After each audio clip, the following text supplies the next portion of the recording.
Mia balanced a tray full of steaming coffee mugs with the precision of someone who'd been doing it far too long. The smell of burnt toast, frying bacon, and cheap coffee clung to her uniform like a second skin. It was well past midnight, and most sane people were asleep. But the Moonlight Diner didn't sleep. It buzzed on, its neon sign flickering in uneven intervals like it was breathing through exhaustion. Mia wished she could rest too. She delivered the tray to a booth of truckers, offering a tired but genuine smile. They smiled back politely. No trouble. She liked truckers. They were easy. Pay, eat, leave. But the three men in booth 12. They were a nightmare wrapped in leather jackets and cheap aftershave. They had swaggered in an hour ago, loud and obnoxious from the second the bell above the door jingled. They reeked of alcohol and arrogance. The type of men who thought disrespect was flirtation. Hey waitress, one of them barked, slamming an empty mug on the table like a judge delivering a sentence. Mia approached cautiously. Another coffee, only if you bring it with a smile, sweetheart, the bearded one sneered, licking his lips slowly as if trying to intimidate her. She forced the smallest curve of her mouth. Not a smile, just enough to avoid confrontation. But when she reached for his mug, his hand shot out and clamped around her wrist like a vice. Come on, he drawled, earn that tip. Her pulse spiked. She tried to tug her hand free, but his grip only tightened. His friends leaned back, laughing like they were watching crime entertainment. Let me go, Mia said softly.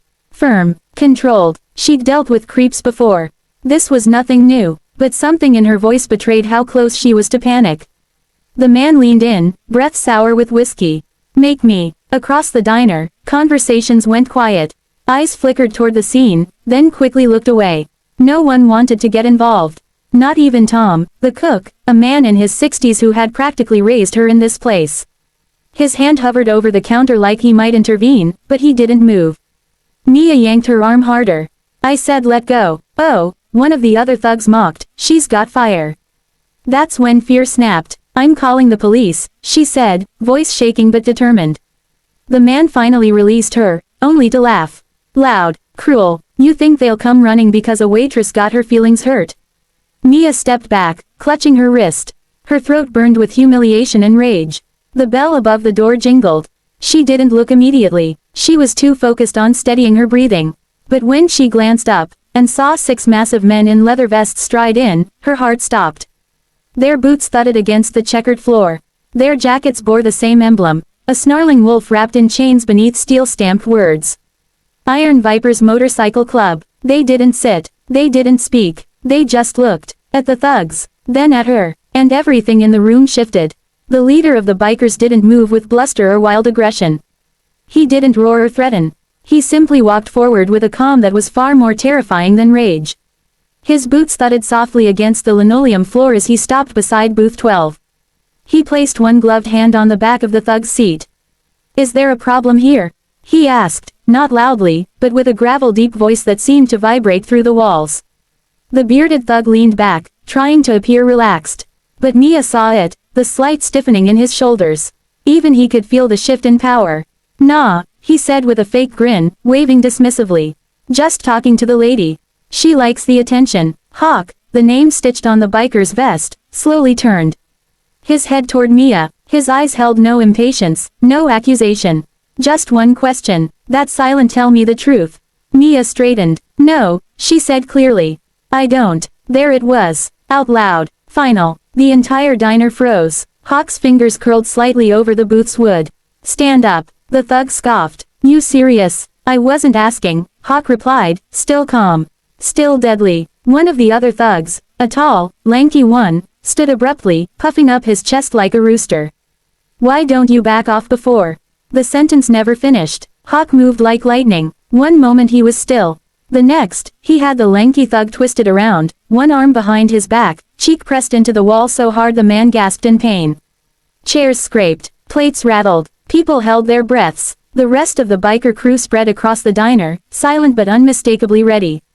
One of them leaned casually against the door, blocking the exit with his sheer bulk. Another crossed his arms near the counter, watching like a silent hawk.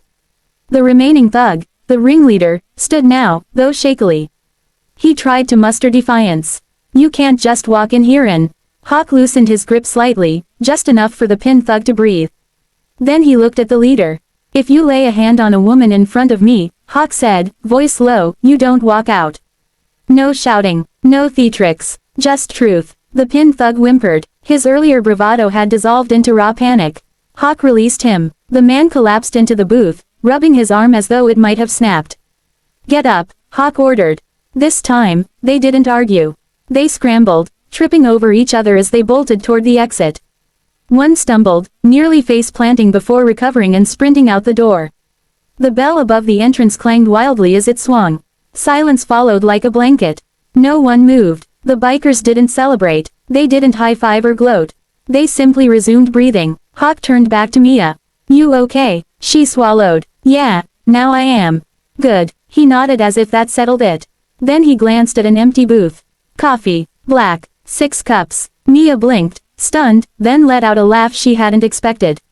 Coming right up. The tension in the diner slowly dissolved like steam off a hot plate. Mia brought the coffees over one by one, her hands steadier now that the danger had passed. The bikers sat crammed into booth 3, shoulders pressed together like armored walls. Despite their intimidating size, they behaved with surprising politeness, lifting their mugs with care, wiping the table with their sleeves when a few drops spilled. Mia couldn't help but smile. You boys want anything to eat? She asked. One of them, bald, tattooed, with a beard that could hide small wildlife, raised his hand sheepishly. You got pie, all kinds, she replied. Ma'am, he said reverently, I'll take whatever kind scares my doctor the most. The table erupted in laughter. Real laughter, warm, unrestrained, the kind that made people in nearby booths exhale in relief. Mia cut 6 generous slices of pecan pie and brought them over. One of the bikers, young-looking, with a scar across his eyebrow, opened his mouth to thank her but paused, noticing the faint bruise blooming around her wrist. His smile faded. Which one grabbed you? He asked quietly. Mia blinked. Doesn't matter. They're gone. It matters to me, he said. Before he could stand, Hawk placed a firm hand on his shoulder. We handled it. The younger biker hesitated, then nodded. Mia felt a strange warmth rise in her chest. Not romance, not fantasy. Respect, protection, something rare. She leaned against the counter as they ate, listening to them bicker about which truck stop had the best pancakes and which one of them snored loudest on road trips. They weren't villains or saints. They were just men who refused to look away when others did. As the clock neared closing time, chairs were flipped onto tables. The last customers slipped out with quiet nods of gratitude toward the bikers. Mia approached their booth hesitantly. You don't have to stay any longer.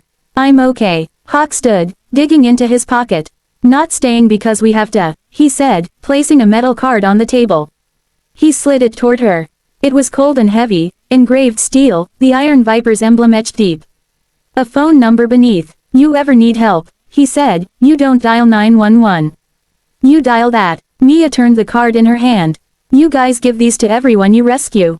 Only the ones we like, Hawk replied. She laughed softly. Lucky me. Hawk's mouth lifted into the smallest of smiles. He headed toward the door, the others following. Engines roared to life one by one outside, headlights flooding through the windows. The ground trembled beneath her feet. But before climbing onto his motorcycle, Hawk looked back. Lock your doors, he called. Yes, sir, she replied in mock salute. The bikers rolled out in formation, red taillights glowing like embers as they vanished into the night. Mia stood there alone, holding the steel card against her chest. She wasn't just a waitress tonight. She was someone worth defending. And now, she had an army on call.